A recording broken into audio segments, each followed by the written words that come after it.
their first perfect week in summer. Let's head over to the analyst desk. Thanks so much, guys. We are joined here by both Vander and Jankos. As said, your very first 2-0 week this split. And Jankos, of course, we saw the quite emotional feature from you coming out before this game. What does it mean to you to have that perfect week? I mean, so after we changed few players, I really believed in the lineup, and this is the first week that we have been like 2-0 from the last split event, I think. So yeah, I'm super happy about this. It's like so different, you know, because usually like we were 1-1 and that was the best case scenario, and then we had this hard weeks where we have been ending up like 0-2, like last week against like not the best teams, right? But yeah, this week is super good for us. Yeah, happy. The game did start off pretty well for you guys because you got a first block against your opponent at Kiki's there.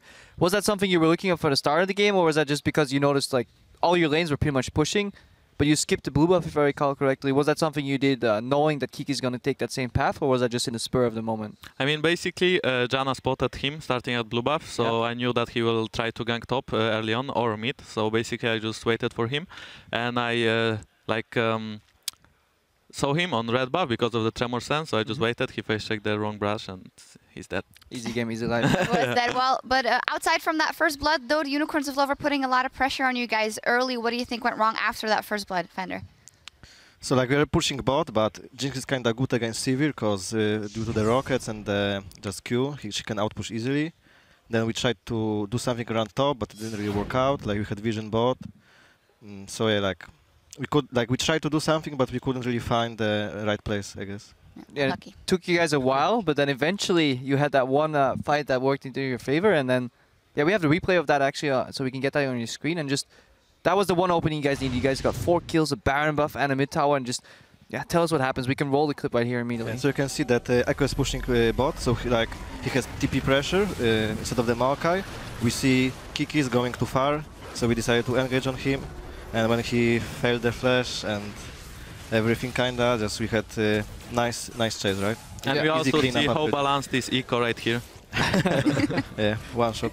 Yeah, strong champion. So we saw Steve on that Echo. So that was more of a split push champion right now, as he continues to do a whole lot of damage there. So we got 4 kills and then we just went to Nashor. Yeah. We kinda knew we can chase them, so it was pretty easy. Like we found the opening and we just went for it, and it worked less.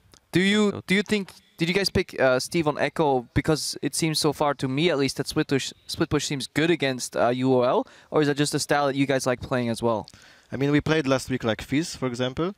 They banned this game, so we tried to split push with Steve lately, and we just tried to get him ahead a bit, split push with him. So like Echo works for this, and it's just a really strong champion overall. Yeah, and well, just talking about Steve's performance in general, in the beginning, of course, he was getting camped a lot and maybe having a pretty hard time. How have you guys kind of worked with him? Because he seems to be exuding a whole lot of confidence, as we see Yamato there talking to Steve as well. Well, I guess we just tried to play some duo queue with Steve lately to like make our synergy better, and we just try to 2v2 people, and it's so easy. Well, it certainly seems to be going better as well for him. Vander, we were talking a bit or looking a bit at your stats, and you are the most impressive warder in the league, almost when it comes to supports. But Crepo was wondering, vision is important. Yeah, vision is important, but actively warding, but maybe can you sometimes overward and not do it efficient enough? Or how do you think, or why do you think it is that you're so high in the stats? I mean, kind of in every game I feel we played, like I was the first support to base, and then deep ward enemy side of the map I'm at, so it's good, I think. So like early game, you just base faster and try to deport enemy side. If you manage to do it, you can like continually doing it, because if you see enemy jungler is not there, then he's probably on the other side of the jungle, so like you can refresh those wards then, right? Yeah, that is actually true, because Vander is the support with the earliest side stone in the whole league. On average, my stats guy just whispered in my ear, so definitely, vision works. A little bit of help in your ear there. The final question for you guys. Obviously, it's the $1 million question, because I don't want to put you guys on the spot to say where you will end up, but where do you rank yourself as a team right now? Well, above UL, I guess. I think it's a hard question.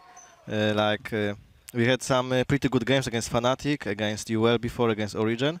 Then we had like pretty bad games against SK and the Elements. Like this last week we were kind of lost, I feel.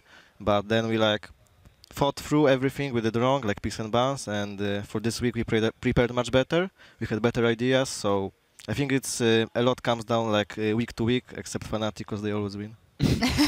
Well, that's definitely the trend here in the European LCS, though. 2-0 for you guys. Congratulations. Thank you. Fantastic to see you guys. Well, doing so well in this week, and we need to take a quick break, but when we return, the Copenhagen Wolves will take on Origin. The European LCS continues right after this. Always again, let's go party. Like, Let's go. You don't know other songs. Come on, not Barbie, Eye of the let's go Tiger, party. not Barbie. Let's go party. Oh, yeah. And then you are in my At some point in my life, I knew this song. Most of it. Steve is going to phase dive onto Power of Evil. One of the damage threats is down, and now Vardax is left without any peel or protection. I don't see Gragas. Okay, I'm tipping behind. Kill Gragas. Tipping behind. Yeah. Just flash. I will catch Jinx. Yeah, go Jinx. I kill her. Oh, Varus. I ult. Is that? Okay, go. Nice. I'm stunned. I'm stunned for now. 5 combo. Okay, coming for Xi. IQ. It's up. Steve dives onto Power of Evil. Power of Evil had his flash but needed to run away. That petrifying gaze still not used. ROCCAT will pick up their first undefeated week in summer